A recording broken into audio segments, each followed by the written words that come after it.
Now, before you all go completely nuts on me, just hear me out.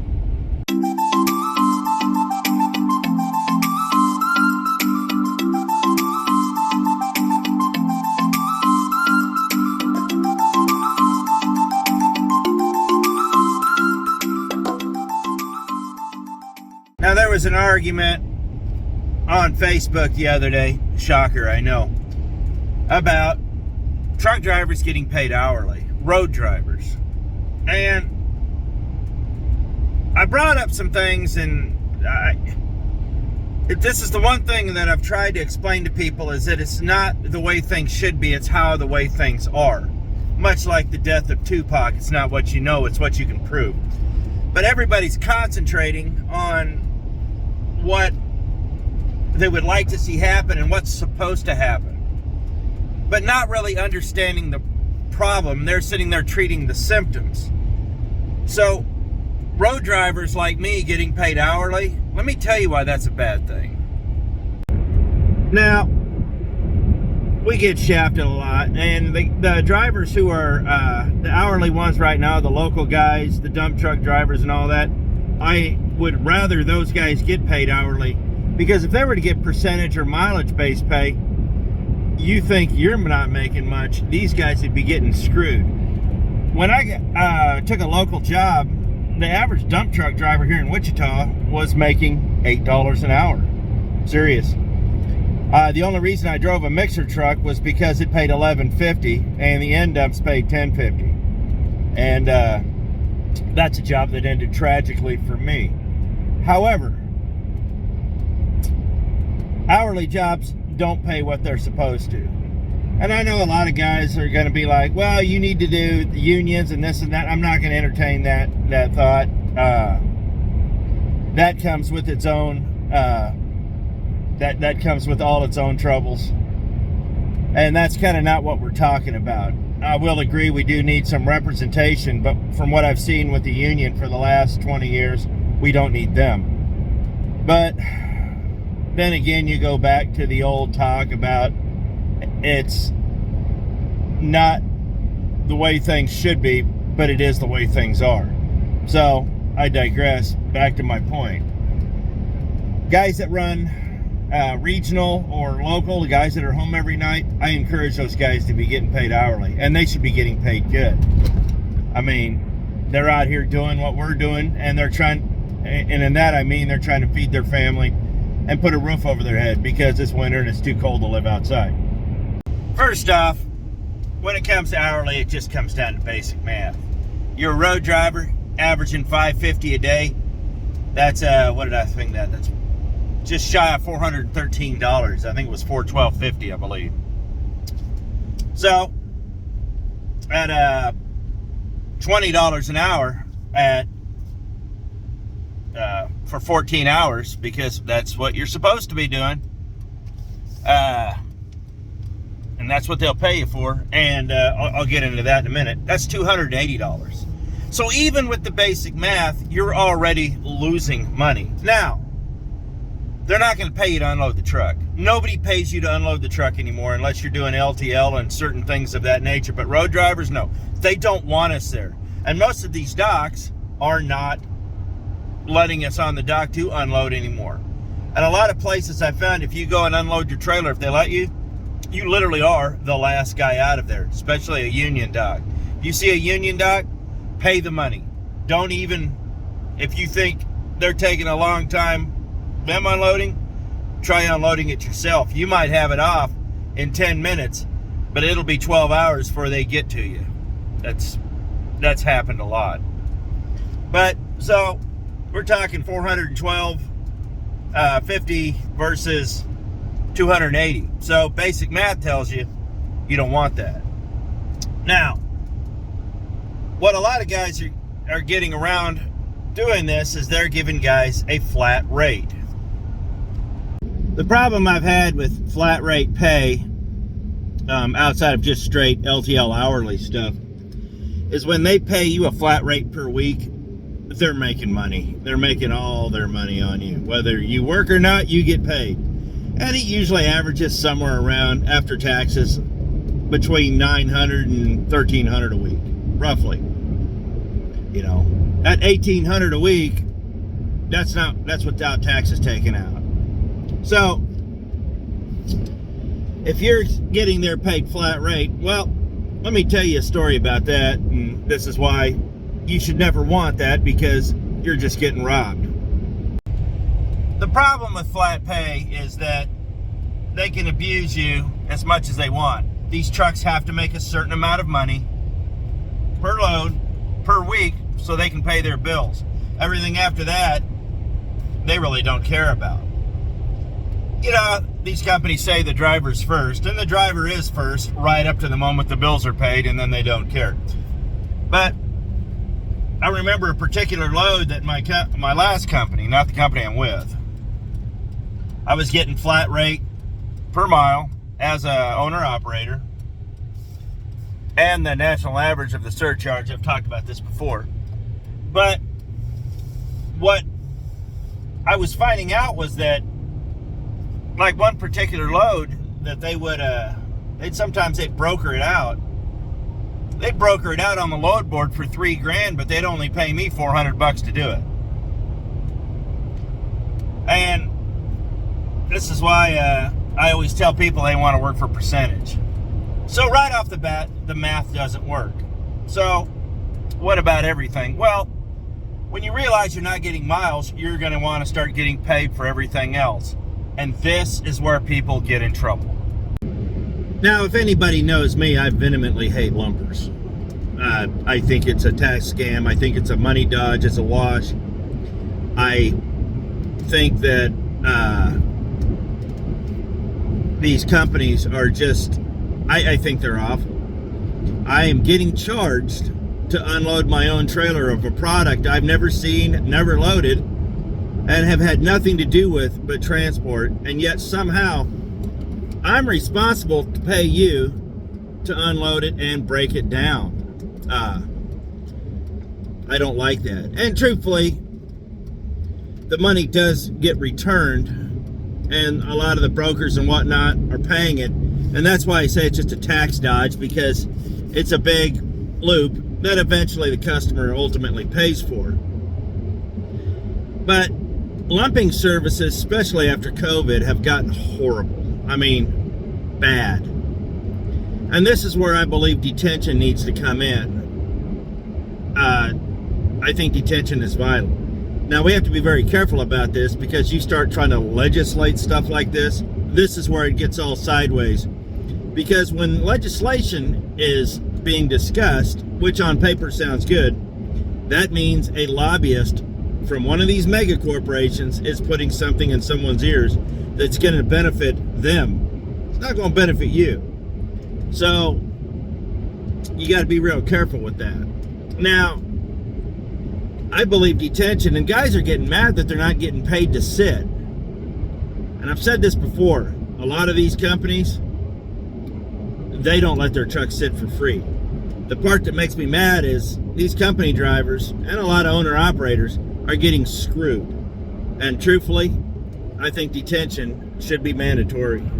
When the e-log mandate was passed, part of what was supposed to be in that was they were going to work with shippers and receivers to make sure that the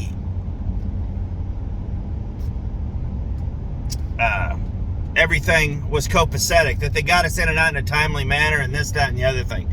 Nothing could be further from the truth. They gave lip service, but I'm going to tell you right now, it's worse than ever. And it's just awful.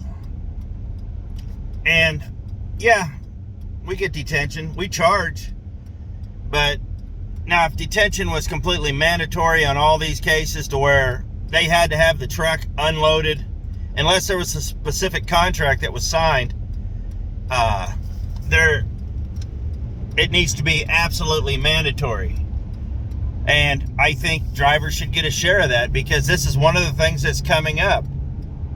These drivers should be, these that are preaching all this stuff, say they need to be paid detention. And I agree. That's our time. If it's cutting into your 14 and all that, you need to be paid for that. But here's the dirty side of it. And this is what I see a lot of companies doing. A lot of these companies are going to tell the driver, if you want to collect the detention, you have to stay on the clock. So you're going to have your day eaten up, 3, 4, 5, 6 hours on duty. And mind you, that comes off your 70. Unless if you want to get paid for that, you're going to have to be on duty. And that's one of those things that most drivers aren't going to do, because they're going to realize they're eating up their clock. So instead of getting that 550 miles that day, they've gotten 300, 350, lucky 400. So then again, it just comes down to basic math. You're making $200 a day. So is there a happy medium? I don't know. Part of the problem is that there's just too many variables out here. You're not going to make everybody happy. Man, when you start talking money and you start trying to legislate this, it's going to benefit some, it's going to screw others. There's no happy medium. So, is there a solution for this? Yeah, I think so. I don't have a complete answer of what the solution should be. I'm not even going to pretend I do. I do know that detention needs to be so prohibitively high that they can't afford to keep us there more than 2 hours. If product is short, that's not our fault. The trailer was sealed. You signed for it. I didn't know what to tell you. It wasn't loaded. But not only that, I think lumping services should be abolished. I think I hate them. But that being said, I also think that there is a pay problem with drivers, but I don't think a flat rate hourly thing is the solution. I think it's a good start, but I think it'll get twisted, just like everything else out here, to where it ends up benefiting the guy who owns the truck versus the guy that's driving the truck. If you talk to these guys out here driving these trucks, most of them, especially a lot of these guys in some lower company jobs, they're just surviving to drive that truck. They're barely getting their bills paid. And that's not why we're out here. I can barely get my bills paid at home. So I'm not going to place that blame completely on the companies, because a lot of guys do suck at managing money. But that being said, there is a very serious problem, and there is not an easy solution. Like I said, I think the hourly, some of the concepts in that are valid, but the simplistic view of just paying us hourly, absolutely not. We'll get screwed. Cooking breakfast, we have the gremlin dogs. Okay. Sassy. There's the gremlin. Oh. Cooper. And come here. Are y'all happy? Are y'all happy? You're never happy. She's a little neg, but feeding her only makes it worse, but it never really goes away. I'm being bookended. There's one. There's another. There's another. And Snorting Norton, he's hiding out back there. The gremlin. But he's alert. But the Chihuahua really is the instigator of all of this.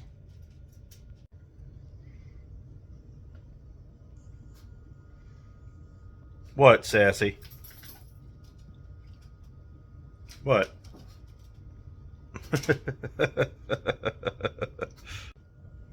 The cat is really not helping either. Get out of my breakfast.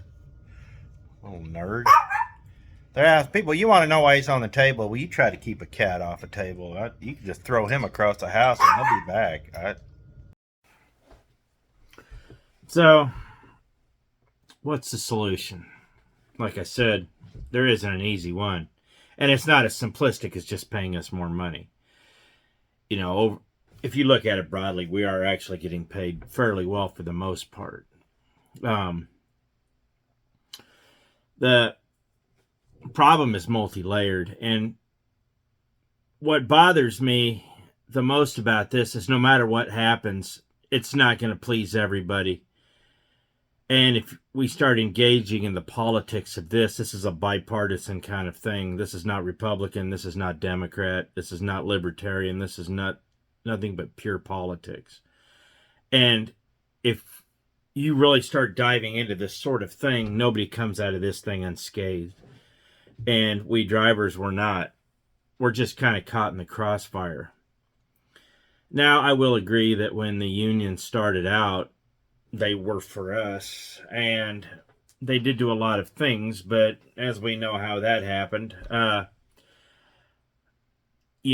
deregulation and all that, and that's another whole story we could go into some other day. I've talked about that a little bit. That destroyed the unions. The Teamsters are dead. So what now? The business has gotten so convoluted, and there's so many bottom feeders out there right now that like I said, there's no easy answer. The bottom feeding has gotten critical, and the bad brokers are running the good ones out. Lumping services are out of control. I mean, and we pretty much are right in the middle of it. I will agree that we need some representation. I will agree that a lot of the company drivers, especially the company drivers, need a change. They need their pay revamped. A lot of them are getting paid good. A lot of them aren't. And I'm of the opinion that there are some things that we probably should be getting paid for. And I'm of the opinion that there's a lot of things that need to change. But as I stated, having such a simplistic view of just shelling out more money, that's never the answer. Legislation through politics and government, that's also not the answer. It's something that we're going to have to start chipping away at as an organization, as a group. And this is where leadership, mentorship, and us gathering together as a group,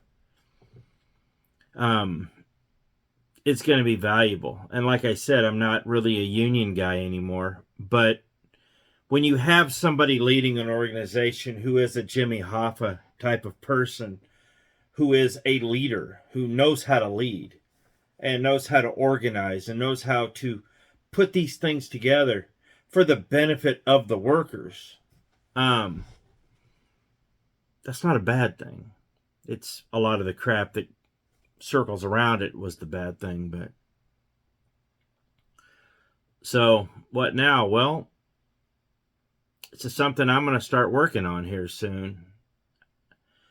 I don't even know where to start, but what I do know, and kind of what this whole channel has been based on since the beginning, was geared towards you guys. It's geared towards the new drivers to keep you guys from getting screwed, man.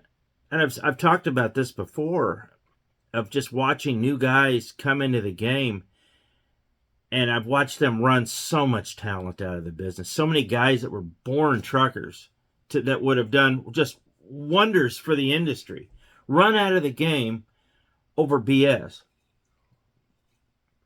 Because some college guy has a spreadsheet of what things are supposed to make. Believe it or not, a lot of that's what's destroying the industry now. College guys in offices who don't even hold CDLs, who've never been inside a truck, but they know PowerPoint, they know Microsoft Windows, and they know how to put a spreadsheet together. And yes, they can run a calculator. But for the most part, they don't check their work because the computer does it all. So does that make me sound a little bitter? Yeah, a little bit. Because I've seen a lot of good people and a lot of experience get run out of the industry because of things like this. So before you sit here and decide that we need this very simplistic view, just think about some of the things I said. when lobbyists and when these things happen, what's going to end up happening, not just to you, but what's going to happen to your company? What's going to happen to the customer? What's going to happen to the truck? What's going to happen to all of these mitigating things that go around you? These are things that you're going to have to really look at, because truthfully, it's a long, slippery slope. And I would really not like to go over this cliff just now. Yes, things need to change, but we need to change it very carefully, because, as I've said before, just like the Patriot Act, it looks good on paper, and it just pretty much screws us on the back end. So that's politics. And like I said, when we engage in this, nobody's going to come out clean. So, guys, just think about it and be careful and do your homework. I want you guys to be safe, and I want you guys to be profitable. I say that a lot. Be profitable, guys. I appreciate it. Thanks for watching. We'll see you next video.